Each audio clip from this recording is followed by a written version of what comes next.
April 10 కొరకు CH Spurgeon గారు వ్రాసిన ధ్యానం చదువుతున్నాను, వినండి. మోషే ప్రజల కొరకు ప్రార్థన చేయగా, యెహోవా, నీవు బాధకరమైన సర్పము వంటి ప్రతిమను చేయించి స్తంభము మీద పెట్టుము. అప్పుడు ఆ కరవబడిన ప్రతివాడును దానివైపు చూచి బ్రతుకునని మోషేకు సెలవిచ్చెను. సంఖ్యాకాండం 21వ అధ్యాయం 8వ వచనం. మహిమకరమైన సువార్తకు ఇది చక్కని అలంకారం. యేసు పాపులలో ఒక్కనిగా ఎంచబడి మన కళ్ల ముందు సిలువలో వ్రేలాడదీయబడ్డాడు. మనం ఒక్కసారి ఆ సిలువలో రక్తం కారుతున్న యేసువైపు చూస్తే చాలు, పాపం అనే సర్పపు కాటు నుండి స్వస్థత పొందుతాం. ప్రతివాడును దానివైపు చూచి బ్రతుకును. అవును, చూచిన వెంటనే బ్రతుకుతాం.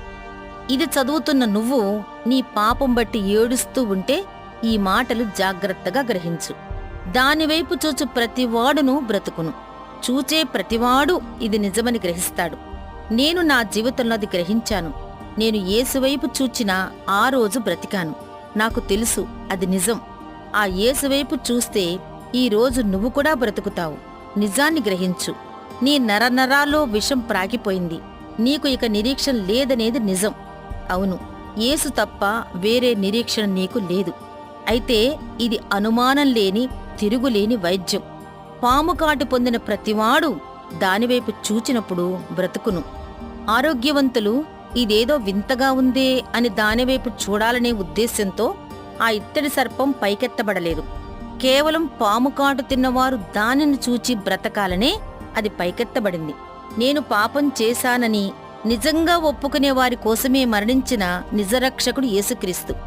ఆ పాము కాటు వలన నువ్వొక త్రాగుబోతువయ్యావేమో, ఒక దొంగవైపోయావేమో, వ్యభిచారివైపోయావేమో, ఒక అపవిత్రుడివైపోయావేమో.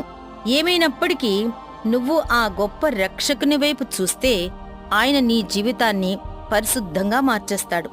ప్రతి విధమైన శారీరకమైన, మానసికమైన, ఆత్మీయమైన వ్యాధి నుండి నిన్ను బాగుచేస్తాడు. దేవునితో నీకు మంచి సహవాసం ఏర్పడుతుంది. చూచి బ్రతుకు.